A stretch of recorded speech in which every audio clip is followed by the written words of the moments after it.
La bandera de campaña de Javier Milei fue clara: frenar la emisión monetaria a cualquier costo.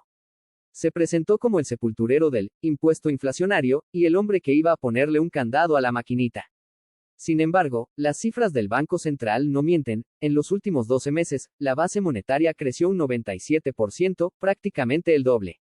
Y no por una reactivación económica que justificara semejante salto, todo lo contrario, el nivel de actividad permanece estancado, sino por un festival de intereses, operaciones con futuros, tasas prohibitivas y un artilugio fiscal que en la jerga técnica se conoce como deuda flotante.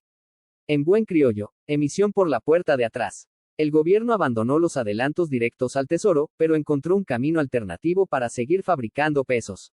El corazón del nuevo esquema es un pacto implícito con el sistema financiero: ofrecer tasas tan altas que resulten irresistibles para que los pesos no migren al dólar.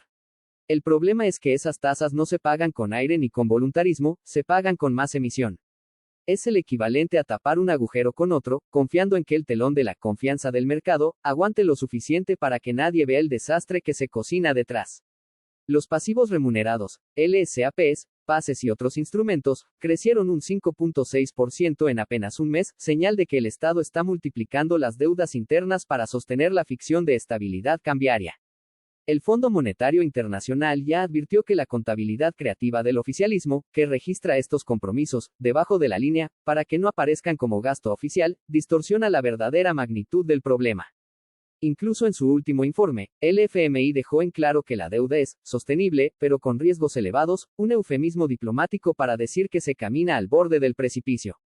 Pero la emisión oculta no se limita a los pasivos remunerados. Está también la explosión de la deuda flotante, compromisos que el Estado posterga y acumula sin registrarlos como deuda formal. Según la Asociación Argentina de Presupuesto, en apenas un mes pasó de $1.25 billones en mayo a $3.87 billones en junio, un incremento brutal del 208.87%. Esa cifra incluye desde pagos a proveedores hasta transferencias a provincias, universidades y subsidios que quedaron en el limbo. Todo eso, tarde o temprano, se paga. Y como no hay recursos genuinos para afrontarlo, la lógica indica que se pagará con más emisión. Otro capítulo preocupante son las operaciones con dólar futuro.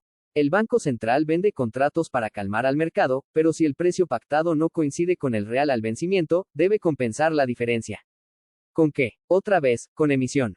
El economista Iván Carrino calculó que, con 6 millones de contratos en juego, un error de $8 en julio y de $30 en agosto podría costar unos $200.000 millones, equivalentes al 0.4% de la base monetaria.